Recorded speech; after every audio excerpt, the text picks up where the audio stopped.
Welcome back to another episode of the Educational AD Podcast. We'll be right back with today's guest, but first, let's hear from our podcast sponsors. We want to say thanks to Final Forms for their support of the Educational AD Podcast. Final Forms is the industry leader in registration, but you need to know this. Final Forms is more than just registration. Final Forms is a team, it's technology, and it's a service that serves schools with compliance, communication, and risk management solutions. Final Forms can help your stakeholders with things like mobile accessibility, has reminders for parents about policies, about physicals, and forms for athletics. Also, can help with team communication, with attendance, and even certification management for coaches. And for athletic directors, Final Forms can help with eligibility, with rosters, and all the reports that come across your desk. And it does this using secure language translation and ADA compliance. You know, it's time for you to talk to a team that's walked in your shoes. To take the next steps and find out what Final Forms can do for you, go to finalforms.com/Jake. Once again, go to finalforms.com/Jake and see how you can get started and become a member of the Final Forms team. We also want to say thanks to Huddle. Remember, at Huddle, we power sports. Over 200,000 teams, including some of the best in the world, use Huddle to elevate the performance of their teams using video and analytics. Huddle is the complete performance platform. They have online tools, mobile and desktop apps, smart cameras like the Huddle Focus. There's always been analytics, but there's a whole lot more. Huddle's also built for every level of play, from club and youth programs all the way through high school and college teams, and even the pros are using Huddle to help their teams play at the highest level. You're in pretty good company with over 6 million users, including your student athletes, a lot of their parents, and the college coaches that you're trying to get to recruit your kids. You want to find out more about what Huddle can do for you and your program and how your school can become a Huddle school, go to huddle.com and talk to their professionals. Remember, at Huddle, we power sports. We also want to say thanks to Violet Defense. Violet Defense is dedicated to protecting our world from germs by bringing the power of UV disinfection to everyday spaces. Their patented technology enables them to harness the power of the sun to incorporate ultraviolet light into products and environments like never before. Whether you're ready to implement existing products, or if you'd like to explore researching and developing a custom deployment of their technology for your school, Violet Defense has the solutions and the experience you need.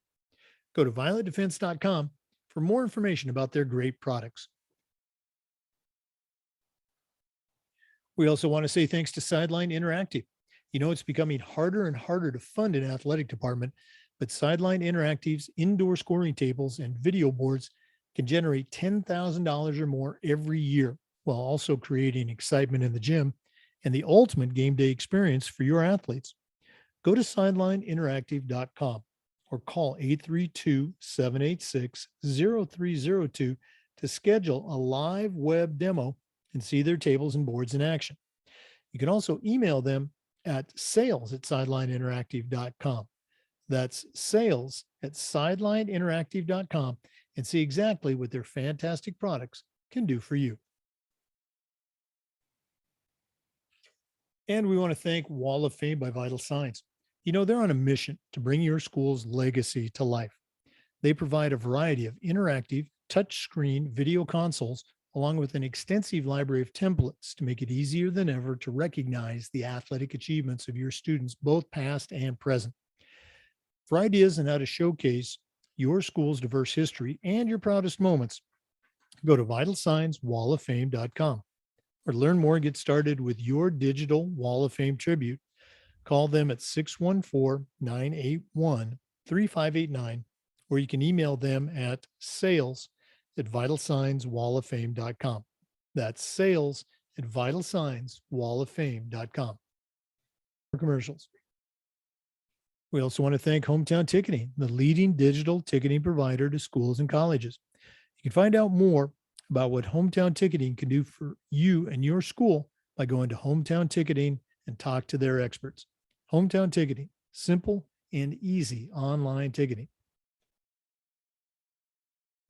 And we want to thank Athletic Surveys by Lifetrack for sponsoring the Athletic Director's Toolbox segment in our podcast. Athletic Surveys by Lifetrack are a quick, easy, and affordable way for you to collect comprehensive data that allows you to evaluate and improve your entire athletic program. Athletic Surveys by Lifetrack also gives the 95% of the parents and the student athletes who really love your program a voice, and it lets them share the importance that a positive athletic experience has for them. Go to athleticsurveys.com and check out their testimonials, and then give them a call at 1-800-738-6466, or you can email them at info@athleticsurveys.com to get started. Athletic Surveys by Lifetrack. Let them help you take your athletic program from good to great. Hey, welcome back, everyone, to another episode of the Educational AD Podcast.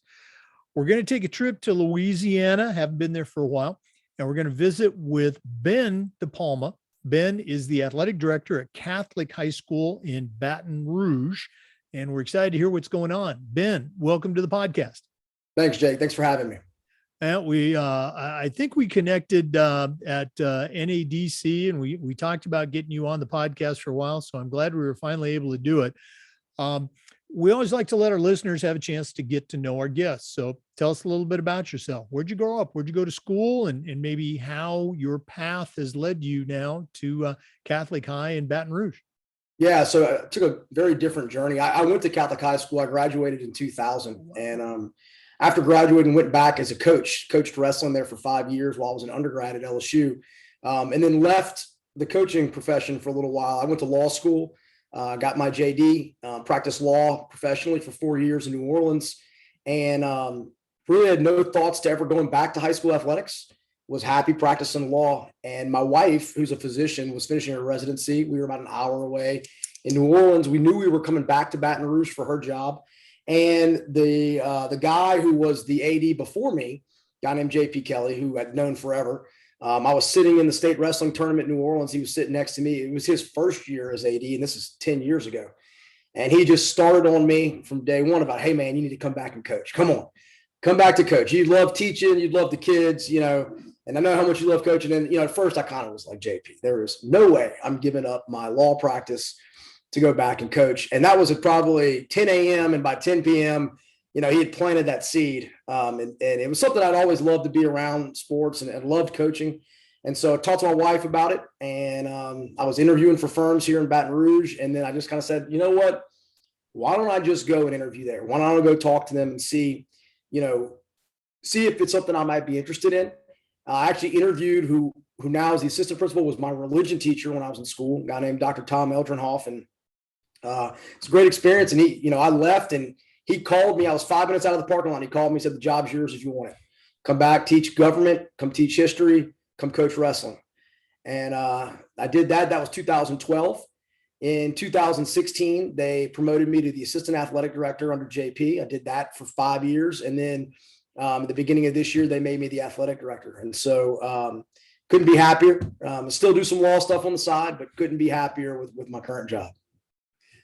Well, I cannot tell you, this happened to me quite a bit. I was AD at a number of private schools here in Florida for, I guess 3 schools in 20 years. I don't know if it's as common in the public school experience, but frequently parents would come in and they would say, hi, my name is, Bill Jones, and I'm a lawyer. I would love to be able to have answered back, well, I'm Jake Von Schier, and I'm a lawyer too. So I don't know if you've had that experience yet, but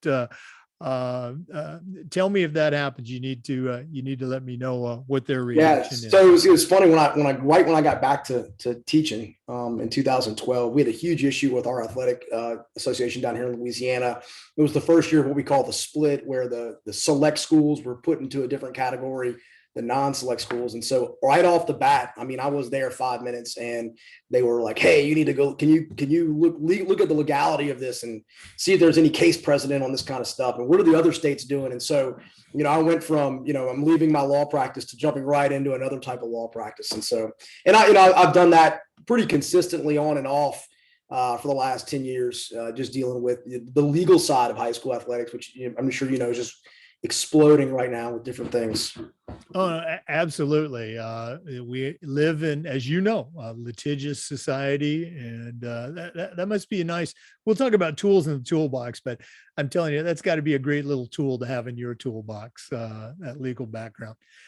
For our listeners, we're visiting today with Ben DiPalma, and he's the athletic director at Catholic High School in Baton Rouge. We're going to take a quick break, but we will be back. Please stay with us. This is the Educational AD Podcast. We want to thank Final Forms for their support of the podcast. Final Forms is the industry leader in registration, but you have to know this. Final Forms is more than just registration. It's a team, it's technology, and it's a service that serves schools in areas like compliance, communication, and even risk management. Final Forms can help your stakeholders with things like mobile accessibility, has reminders for parents about policies and physicals and all the forms that go with athletics. Final Forms can help with team communication, can help with attendance, and even certification management for coaches. And for ADs, Final Forms can help with eligibility, with rosters, and all the reports that you have to deal with. And it does this using secure language translation and ADA compliance. It's time for you to talk to a team that's walked in your shoes. To take the next steps and find out what Final Forms can do for you and your program, go to finalforms.com/Jake. One more time, go to finalforms.com/Jake and get started on the Final Forms road. We're back with Ben DiPalma from Catholic High School in Baton Rouge, Louisiana. Ben, you shared that you were an assistant AD for a while, but this is your first year as, the full-time AD. What has been some of the things that maybe has been surprising about the job? It's always different when, you're suddenly, the AD. Anything to share with our listeners? I mean, I think I went from being in a position where things were delegated to me. So I, as the assistant AD, I was there. I reviewed my job as I need to make my athletic director's job easier, which was, so I handled things like our filming. I was the huddle administrator. I ran our concession stands. We order in our food from a supplier. So that way our coaches don't have to do that. And I helped a lot with our internet broadcast. And then I did some stuff with bylaw interpretation of our association. So again, I was getting delegated things. I was still coaching. I was still in the classroom. So it was very much a part-time deal. And then when I moved up to AD, my focus shifted. And now I view myself as the delegator, really I view myself as being the culture warrior, right? So I guess I look at it from a more of a macro perspective as the AD of, I want to have the best people doing their jobs, and my job is to keep our culture what it needs to be, as opposed to the assistant AD where I am definitely taking things off of other people's plate so they can focus on things like culture and the bigger picture at the school. You talk about culture, and was just on an interview with another AD who'd done a really cool job of changing and building and helping that culture thrive. What was the situation at Catholic when you came on? And I'll put it on two extremes, which don't exist. The culture was a complete train wreck, and you had to come in and rebuild coaches' self-esteem, student self-esteem. So that's one end of it. Or, every single team had maximum rosters, was winning district and regional championships every year. Parents were happy. There were no complaints. Where was the culture when you took over, and maybe what was one or two things you did to maybe tweak it? So we're very fortunate. I was definitely closer to the second one. Obviously not 100% parents happy, but we have a great parent base. We've been very, very successful in the state of Louisiana. We've won 102 state championships in the school's history. Most of those have come in the last 20 years. We've really set, I believe, the benchmark for high school athletics in our state. That was before I got here. And so I inherited that. Right.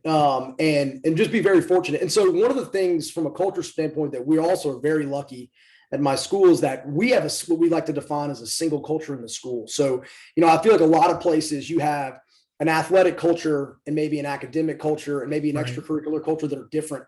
We're run by a private Catholic order, the Brothers of the Sacred Heart.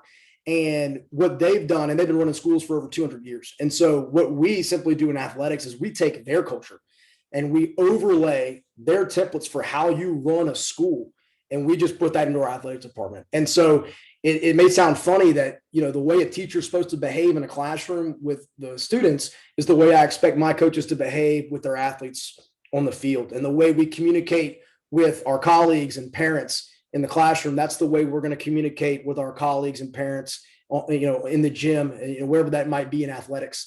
And so, again, like I took a view of it as don't reinvent the wheel. The wheel's running just fine. And so, my job is really just to make sure that culture sustains. It's not my culture, right? I'm just kind of the flag bearer for it for a little while. You bring up a great point. I think many times a school might be doing a good job, even a great job with all the things that a school does.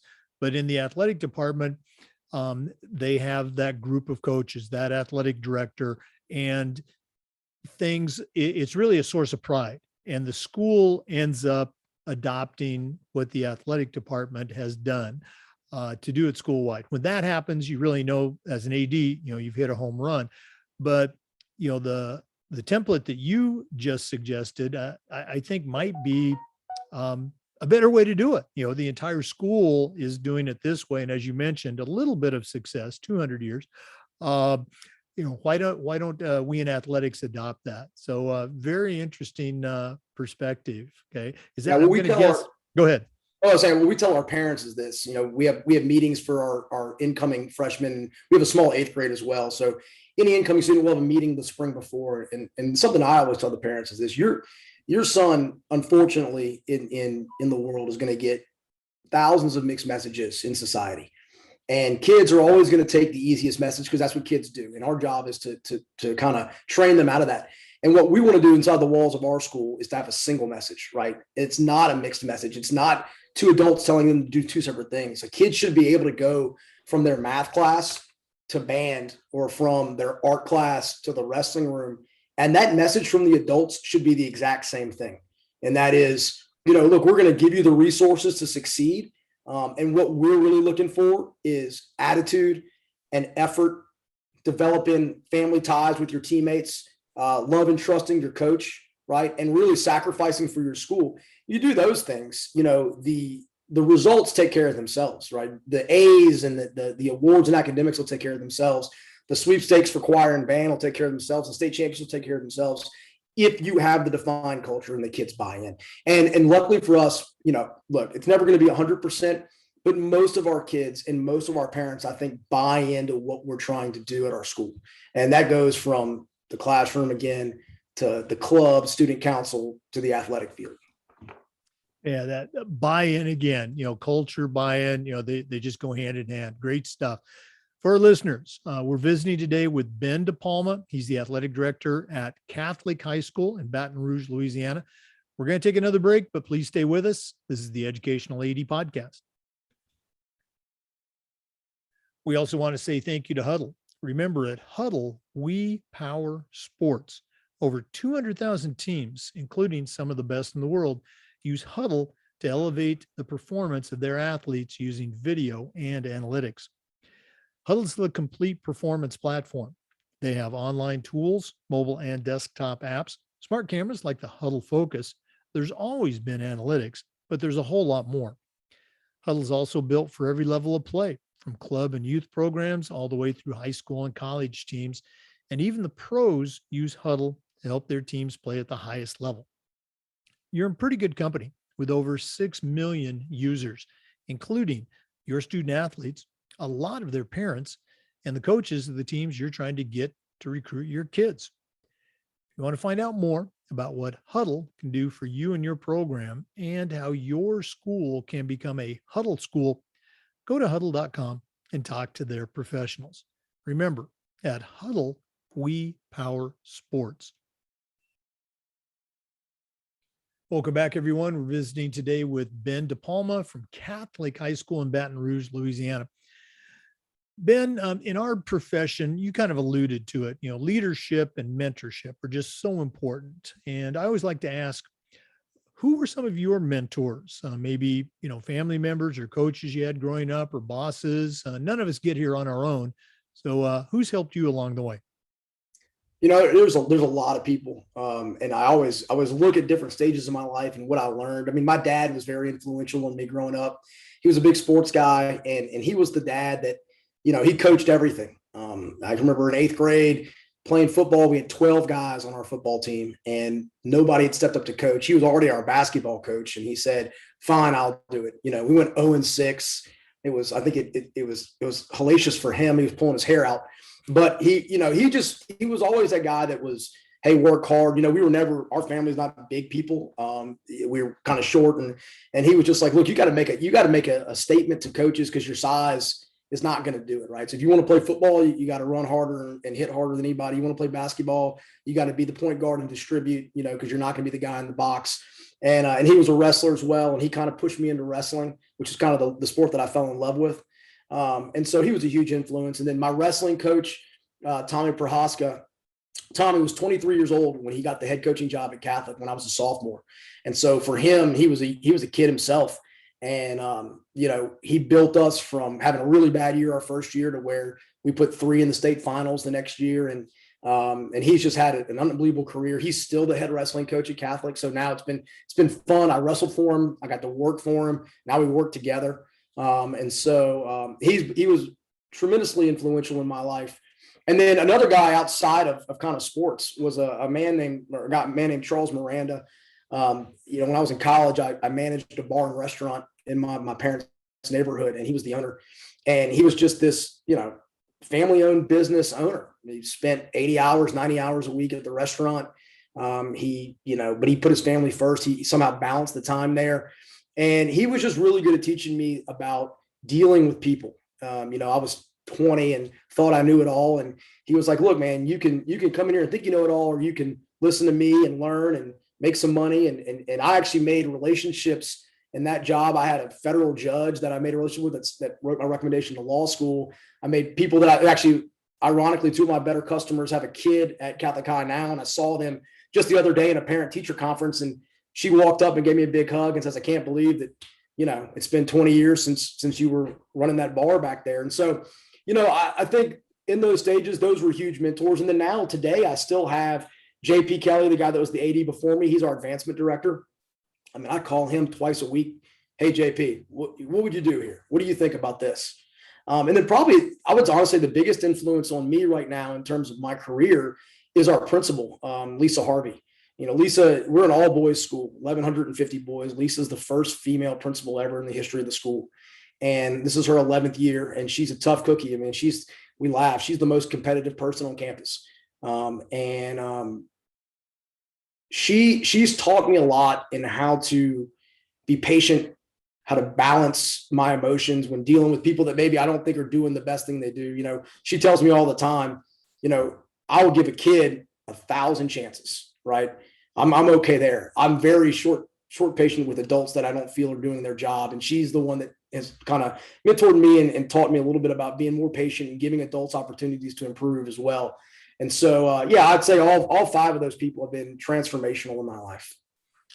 Again, people that listen to the podcast, they hear me say the same thing, but it's true. I just love hearing, the stories and the people that have helped us, along the way. It's so true. We don't get here by ourselves. Ben, you and I were talking a little bit before we started recording, and, you were an assistant AD for 5 years. Now you're the head AD, but you're just kind of getting started with your journey with NIAAA. So I think it's important for our younger ADs, newer ADs too, to hear about those journeys. Tell us what's happening with you. Yeah. So the first thing I did, I started in May of last year, and within 5 weeks I joined the NIAAA. I went ahead and got registered. And I'm starting to look at the classes and things like that. Unfortunately, during the school year, it's just time wise, it's just not gonna happen. So I'm making plans for the summer to really devote and block off some time to get some of those core classes down, and then from there work my way up. I'm a big believer in continuing education. I've got a couple of advanced degrees, an undergrad degree, and I tell kids all the time, like, you should never really stop learning. I like to feel that I'm more knowledgeable now than I was 10 years ago. And I know that in 10 more years, I'll be more knowledgeable. You got to get there somehow. Try to get my hands on everything I can. I came across your book, an older AD here in Louisiana kind of mentioned you, and I found it. And so I'm going to read that. And so I try to get the magazines from the athletic director associations about, just different things, whether it's facility management, right. Or dealing with, legal issues that are coming up in high school athletics. Just read as much as possible. And I know that's really tough given the job, but I try to devote 30 minutes to an hour twice a week and just sit in my office and read something that's going to make me a better athletic director. Yeah, again, very important. I still remember I got involved with our state association and NIAAA later in my career. I'd been an AD and a head football coach, probably in reverse order, for a number of years. And when I took a position as an AD only at a school, long story short, that year was my first LTI course, and I just got sucked in right away. It was during the summer. I came home, I went online, I signed up for the rest of the required courses to get that CAA, and I completed those September, October, November. In December, I flew to Dallas for my first national conference, and that was the start of I guess a 13-year and growing career with NIAAA, gotten committees, teach courses. So I'm just letting you know, you take that first course, you're going to get sucked into. And thanks for the shout out for the book. You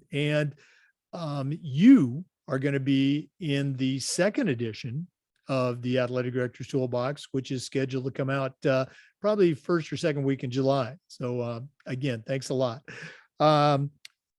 We've been visiting, and we still are, with Ben DiPalma. He's the athletic director at Catholic High School in Baton Rouge, Louisiana. We're going to take another break here from one of our sponsors, but we will be back with more. This is the Educational AD Podcast. We want to say thank you to Sideline Interactive for their support of the podcast. It's becoming harder and harder to fund an athletic department, but Sideline Interactive's indoor scoring tables and video boards can generate $10,000 or more every year, and also create excitement in the gym with the ultimate game day experience for your athletes.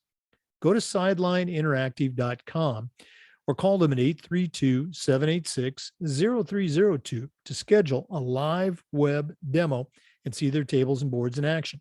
You can also email them at sales@sidelineinteractive.com and see exactly what their fantastic products can do for you. That's sales@sidelineinteractive.com. Welcome back, everyone. We're visiting with Ben DiPalma from Catholic High School in Baton Rouge, Louisiana. Ben, this is the time where we try to share some best practices. So I'm going to put you on the spot. What are some things that you do at Catholic that when you take a step back, you can say, boy, we really do a great job with this? You already talked about the culture, so I'm sure that might work into it, but what are some best practices you can share with our listeners? Again, and I hate to sound like I'm talking up about culture, but, and it's not my culture, but we try to do our 4 pillars of education in everything we do. And, the first one we start off with, we're a Catholic school. And so we always start there, and that's, Christianity and Catholicism, and infusing spirituality into our guys. My coaches, we require them, they pray before every practice. They pray at the end of every practice. We do a team retreat. Every team goes on their own retreat away from their class. We do, a lot of our coaches will use Bible study or scripture or Christian readings to try to motivate, right? So we try to really infuse Catholicism into our athletic programs. Our second pillar is, we call it academic excellence, but it's really excellence in all things. And we tell the kids that doesn't mean that you're always going to be the state champion or the straight A student.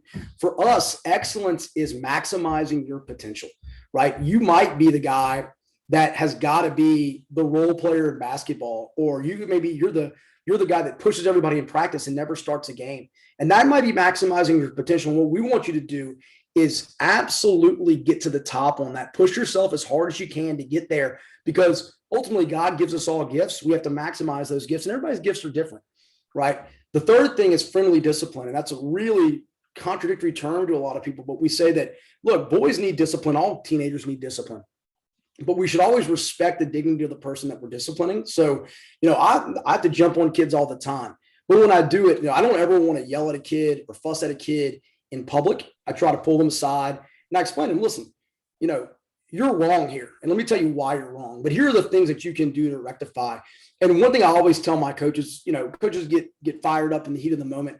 I say there should always be a comeback within 1 minute to 2 minutes. So you jump on a kid, it's a basketball game, he makes a turnover or whatever, and look, you might have every right to jump on that kid. They're not focusing, they're not paying attention.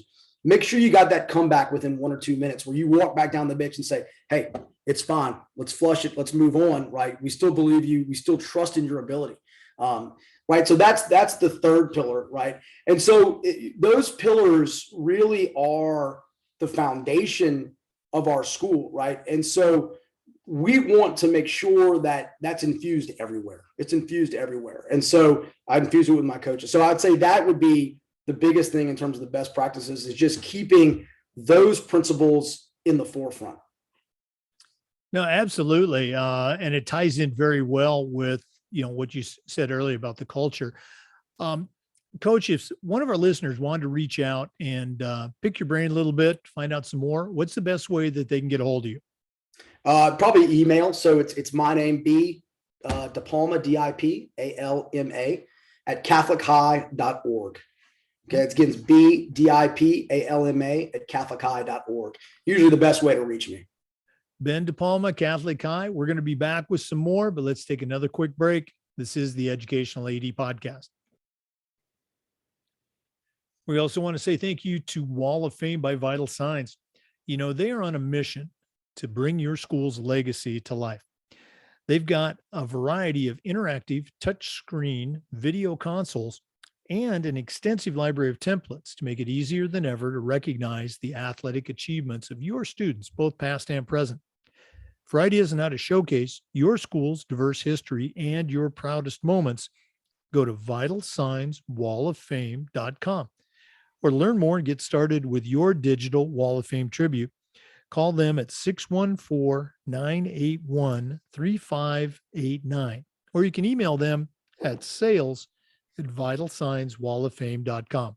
That's sales@vitalsignswalloffame.com. Welcome back, everyone. Again, we're visiting with Ben DiPalma, the athletic director at Catholic High School in Baton Rouge.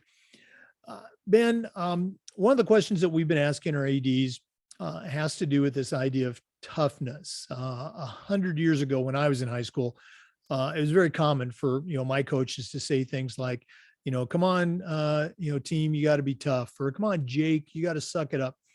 And we knew what they meant. I think in the many years since then, we've learned better ways to communicate those ideas to kids. But toughness is and remains, at least in my opinion, such an important part of athletics and of life.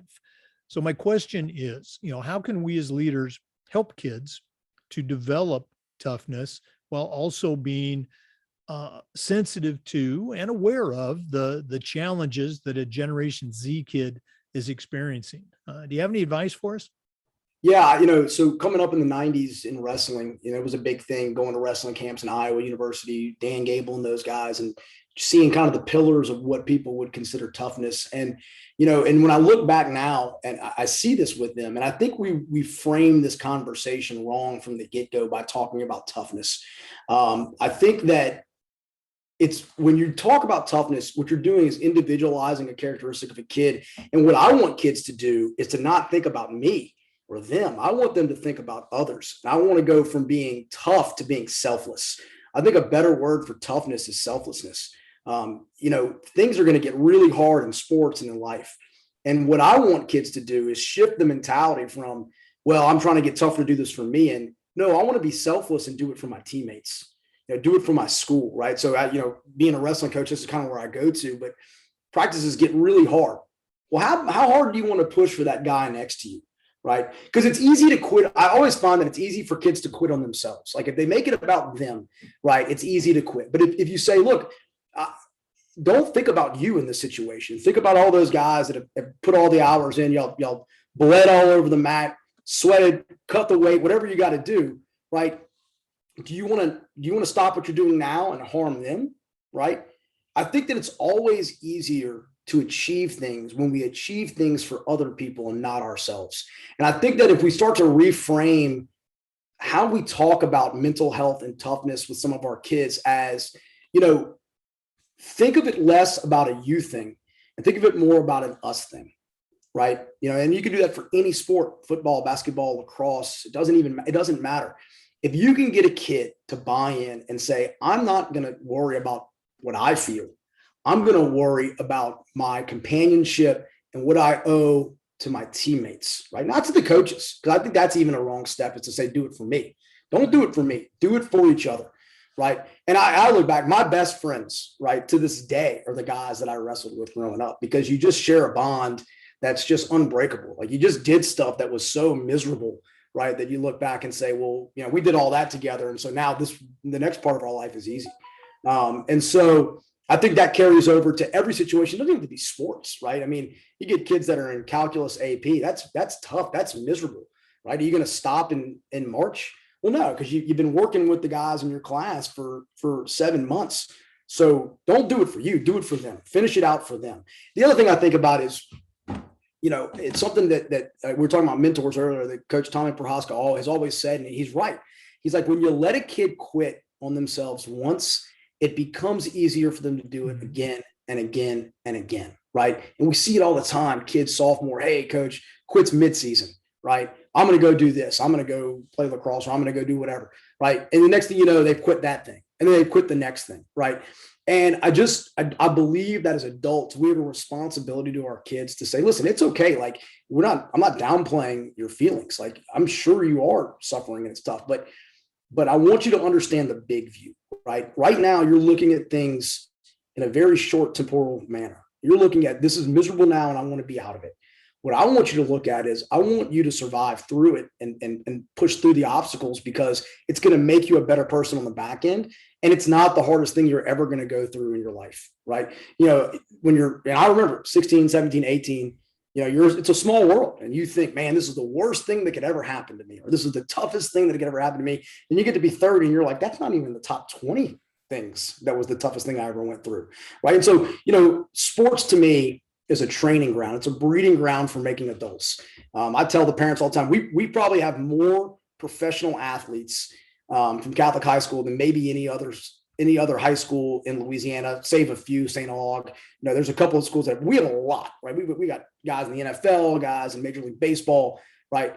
And I tell parents all the time, the chances of your kid ever making $1 off of sports is less than 1. It's way less than 1, right? So what are we doing here? Are we training them to make money in sports? No. What we're training your kids to do is that we want them to learn the skills, learn to overcome obstacles, learn to overcome adversity, so that when something happens and they're 4 years old and they've got kids of their own and a wife of their own they've got to take care of, they can look back and say, I've already done stuff like this. I can get through this. I'm okay. It's not the end of the world, right? I think that's why sports are great.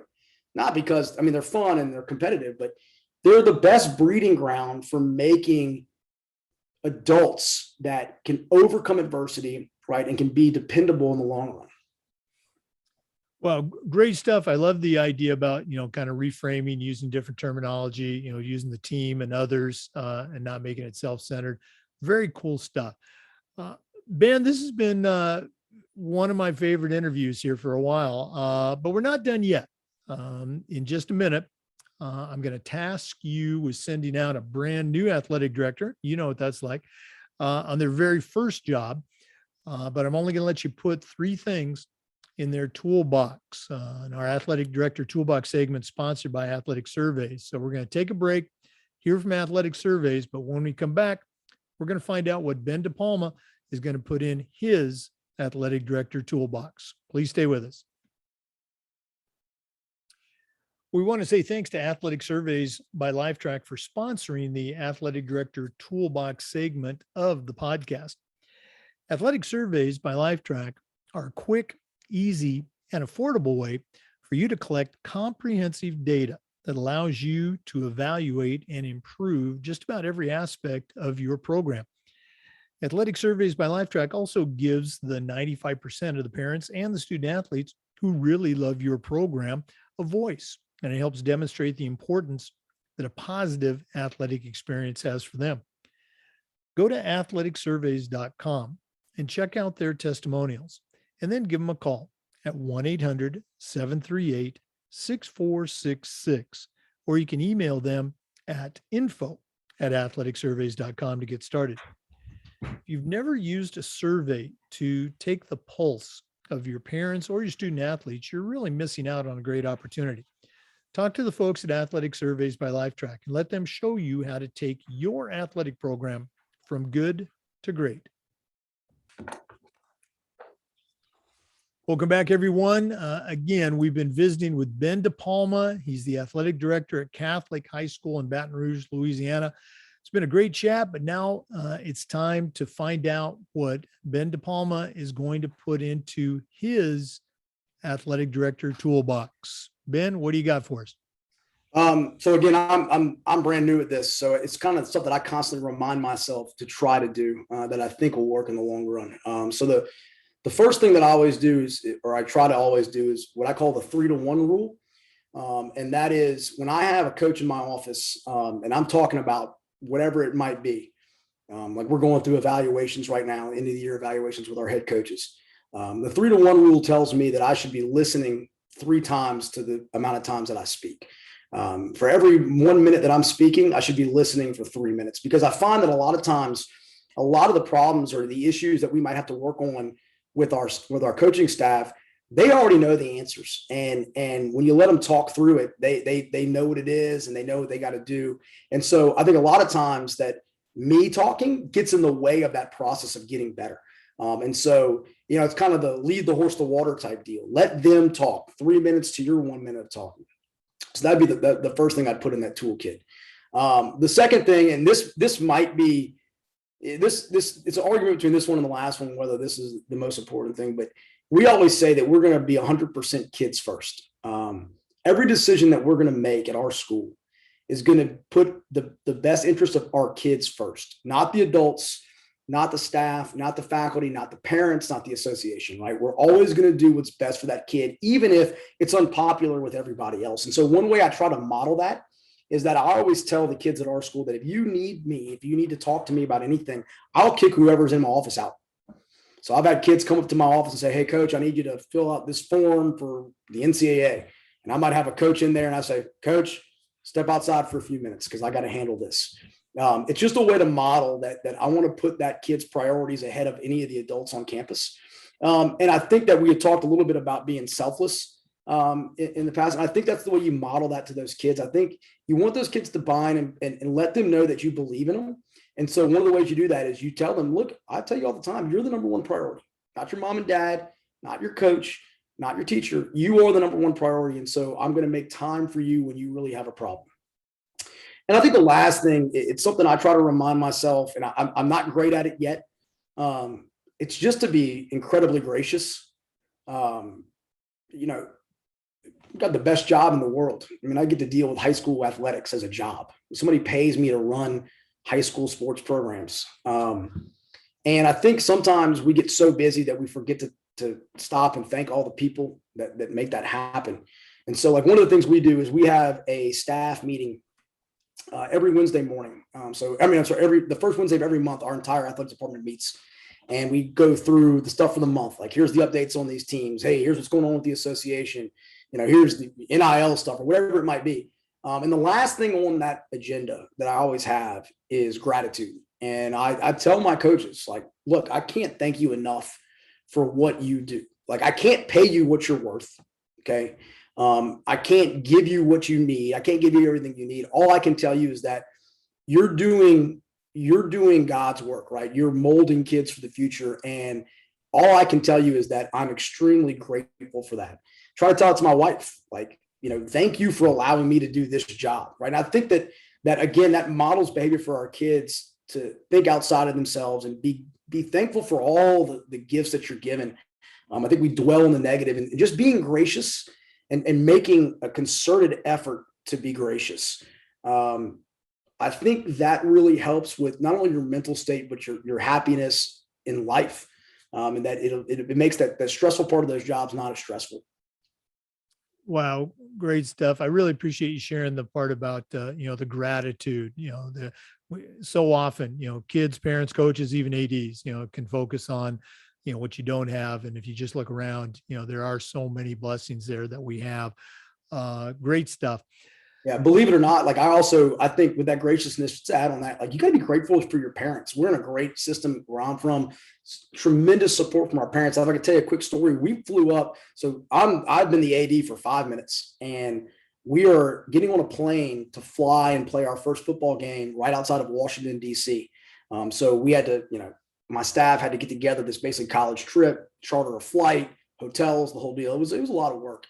And our parents were so great in that process, making that happen. We had a hurricane come through Louisiana 4 days before we left, to where we didn't even know we were going to be able to go on this trip. And the output from the parents was like, no, we need to do this. We need, again, show these kids that no matter what the setback is, you keep moving forward. And so we flew up to Maryland, right? We stayed in DC, we win the game.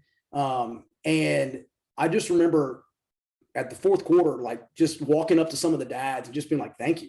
Because you guys, it wasn't really me, but the parents are the ones that made that happen.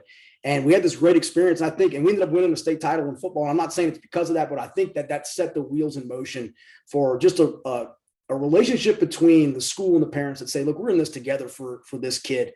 And so, I'm incredibly grateful for the parents that we have at Catholic High. Wow.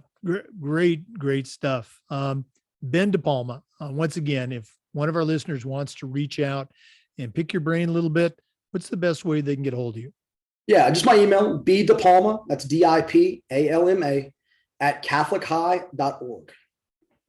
Thanks so much for being on the podcast, and all the best moving forward with the teams at Catholic High. Thanks, Jay. Thanks for all you do for pushing high school sports forward. Oh, gosh. Right back at you, sir. For listeners, the Zoom recordings of all of our interviews are being uploaded to the Educational AD Podcast YouTube channel. We appreciate you listening today. Come back again next time on just about every single day for new content on the Educational AD Podcast. And before we go, we want to say thank you to Hometown Ticketing, the leading digital ticketing provider to schools and colleges. You can find out more about what Hometown Ticketing can do for you by going to hometownticketing.com and talk to their professionals. Hometown Ticketing, simple and easy online ticketing. We are closing in on our 300th interview, which means we've got a second round of 150 interviews to go into the Athletic Directors Toolbox second edition. For anyone who is still listening and you haven't fast forward, for the first person that sends me a text to 305-218-1325, I'll Venmo you $50 as a bonus for listening all the way through this podcast. That's from our book proceeds. We want to try to give back to our listeners and our supporters. So again, shoot me that text. The first person that sends me that text will Venmo $50. Thanks a lot.